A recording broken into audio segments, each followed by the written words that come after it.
ഒറ്റമുറി ഷെഡിലാണ് ആദിത്യൻ്റെ കുടുംബം താമസിക്കുന്നത്.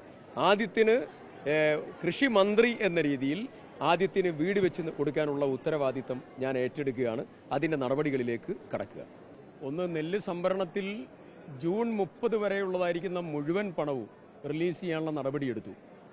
ഏറ്റവും അവസാനം നൽകിയിരിക്കുന്നത് 150 കോടി രൂപയുടെ ഓർഡർ ഇറക്കി. അതിന് പുറകിൽ കൃത്യമായിട്ടുണ്ട്. അതിനു മുമ്പ് 104 കോടി രൂപ അതിനു മുമ്പ് റിലീസ് ചെയ്തു. ഏറ്റവും അവസാനമായ ബാങ്കിങ് കൺസോർഷ്യത്തിൻ്റെ പരിധിയിലുള്ള പണം മുഴുവൻ കൊടുത്തു. അതിനുശേഷം ഇപ്പോൾ 150 കോടി രൂപ ഇപ്പോൾ റിലീസ് ചെയ്തു. ആ 150 കോടി രൂപ കൊടുത്തു കഴിയുമ്പോഴത്തേക്ക് ഒരുവിധം പ്രശ്നങ്ങളൊക്കെ തീരും. അതിൻ്റെ ഡിസ്പേഴ്സ്മെൻറ്റ് നടപടികൾ ആരംഭിച്ചു.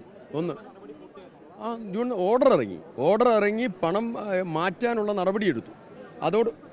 അതോടുകൂടി ഓണത്തിന് മുമ്പായിട്ട് കിട്ടും. അത് വേറെ പ്രശ്നമൊന്നും അതിലുണ്ടാവില്ല. ഒന്നാമത്തത് അത്.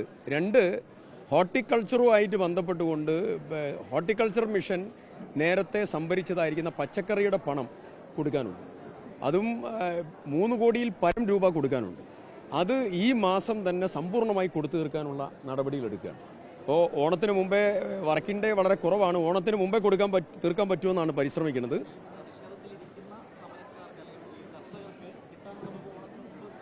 പരമാവധി അതിന് മുമ്പ് കൊടുക്കാനുള്ള നടപടികൾ എടുക്കുകയാണ്. അതിൽ ഓർഡറായി പണം നീക്കിവെച്ചു. 150 കോടി രൂപ നീക്കിവെച്ചു. അതുകൊണ്ട് ഒരു ടെൻഷൻ്റെ കാര്യം ആ കാര്യത്തിലില്ല. ഇനി അതിൻ്റെ പുറമെ കുറച്ച് ബാലൻസ് ചിലപ്പം വരുന്നേക്കും.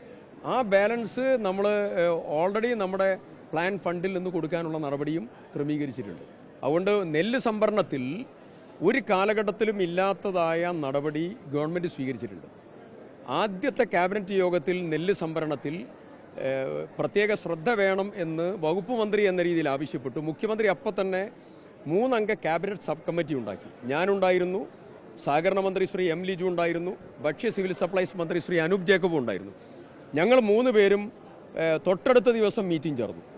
ആ മീറ്റിങ്ങിൽ നിലവിലുള്ളതായിരിക്കുന്ന പ്രശ്നം മുഴുവൻ ഞങ്ങൾ ഉദ്യോഗസ്ഥരടക്കമുള്ള മീറ്റിങ്ങിൽ അസസ് ചെയ്തതിന് ശേഷം, അന്ന് മഴ ഉള്ള സമയമാണ്, ഞങ്ങൾ പറഞ്ഞു അടിയന്തരമായി ഇപ്പോൾ സംഭരണം മുഴുവൻ പൂർത്തിയാക്കണം. സംഭരണം അവിടെ പൂർത്തിയാക്കി. അതിനുശേഷം PRS ഇഷ്യൂ ചെയ്യാനുള്ള നടപടിയെടുത്തു. PRS വെരിഫിക്കേഷൻ നടപടികൾ പൂർത്തീകരിച്ചു. പിന്നെ ധനകാര്യമന്ത്രി കൂടിയായ മുഖ്യമന്ത്രിയുടെ നേതൃത്വത്തിൽ സെക്കൻഡ് സ്റ്റെപ്പ് മീറ്റിംഗ് ചേർന്നു. ആ മീറ്റിങ്ങിൽ പാലക്കാട് ജില്ലയിൽ കഴിഞ്ഞ ഗവൺമെൻറ് പ്രൈമറി അഗ്രികൾച്ചറൽ കോഓപ്പറേറ്റീവ് സൊസൈറ്റീസിനെയാണ് ഏൽപ്പിച്ചിരുന്നത്. പാക്സിനെ ഏൽപ്പിച്ചത് ചില സഹകരണ സ്ഥാപനങ്ങൾ പിന്തുണച്ചു, ചില സഹകരണ സ്ഥാപനങ്ങൾക്ക് പണമില്ലാതെയായി.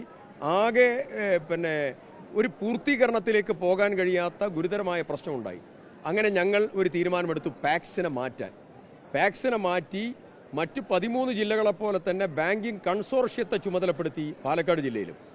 അതിനുശേഷം കൺസോർഷ്യത്തിനുള്ളതായിരിക്കുന്ന ഗ്യാരണ്ടി ഗവൺമെൻറ് കൊടുത്തു. അവർക്കുള്ള സീലിങ്ങിലെ മുഴുവൻ പണവും കൊടുത്തു. 104 കോടി രൂപ പിന്നെ കൊടുത്തു. ഇപ്പോൾ 150 കോടി രൂപ ഇപ്പോൾ ഓർഡറായി. അതിൻ്റെ റിലീസിംഗ് നടപടികൾ ആരംഭിക്കുക. ഇനി അതിൻ്റെ കൂടെ എന്തെങ്കിലും ബാക്കിയുണ്ടെങ്കിൽ അത് കൊടുക്കാനുള്ള പണവും ഗവൺമെൻറ് സ്വീകരിക്കും. കർഷകരുമായി ബന്ധപ്പെട്ടുകൊണ്ട് ഒരാശങ്കയും ആവശ്യമില്ല. അത് സമയബന്ധിതമായി കൊടുക്കാനുള്ള എല്ലാ സ്റ്റെപ്സും സർക്കാർ എടുത്തുകൊണ്ടിരിക്കുക. ആദിത്യൻ നമ്മുടെ ഇപ്പോൾ കതിർ പദ്ധതി സർക്കാർ പ്രഖ്യാപിച്ചു. എല്ലാ വിദ്യാലയങ്ങളിലും കതിർ കാർഷിക ക്ലബ്ബുകൾ ആരംഭിക്കും. ആ കതിർ കാർഷിക ക്ലബിന് ഒരു നോഡൽ ടീച്ചർ ഉണ്ടാകും. അവരുടെ ട്രെയിനിങ് നടപടികൾ ആരംഭിക്കുകയാണ്. ഒരു കാർഷിക ക്ലബ്ബ് അവിടെ രൂപീകരിക്കും. അതിൽ ആ പ്രദേശത്തുള്ള നല്ല കർഷകരുണ്ടാകും. അവിടെ ലോക്കൽ ബോഡി മെമ്പർമാരുൾപ്പെടെ PTA പ്രതിനിധികൾ ഉൾപ്പെടെ ഒരു കമ്മിറ്റിയാണ്.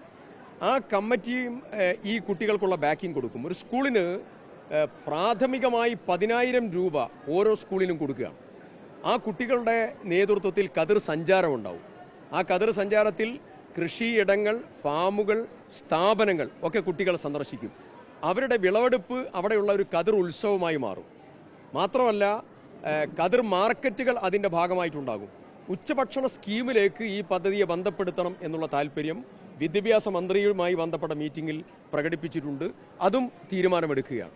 മറ്റൊരു പ്രധാനപ്പെട്ടതായിരിക്കുന്ന കാര്യം, ഈ കതിർ ക്ലബ്ബുകൾ ആവിഷ്കരിക്കുമ്പോൾ നിലവിൽ നന്നായി കൃഷി ചെയ്യുന്നതായിരിക്കുന്ന കൊച്ചുമക്കളുണ്ട്, സ്കൂളുകളിൽ പഠിക്കുന്ന. അതിൻ്റെ ഒരു പ്രതീകമാണ് ആദിത്യൻ. ആദിത്യൻ്റെ വീട് ചേർത്തല സ്വദേശിയാണ് ആദിത്യൻ. അവിടെ ചെയ്യുന്നതായിരിക്കുന്ന കൃഷി വൈവിധ്യമുള്ള കൃഷിയാണ്.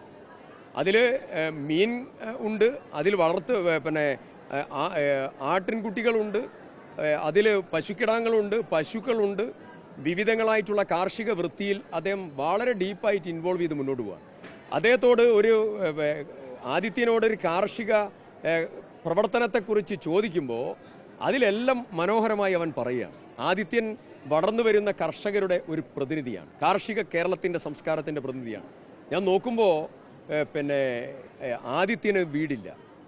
അത് ശ്രദ്ധയപ്പെട്ട ഒരു ഒറ്റമുറി ഷെഡിലാണ് ആദിത്യൻ്റെ കുടുംബം താമസിക്കുന്നത്. ആദിത്യന് കൃഷി മന്ത്രി എന്ന രീതിയിൽ ആദിത്യന് വീട് വെച്ച് കൊടുക്കാനുള്ള ഉത്തരവാദിത്തം ഞാൻ ഏറ്റെടുക്കുകയാണ്. അതിൻ്റെ നടപടികളിലേക്ക് കടക്കുക.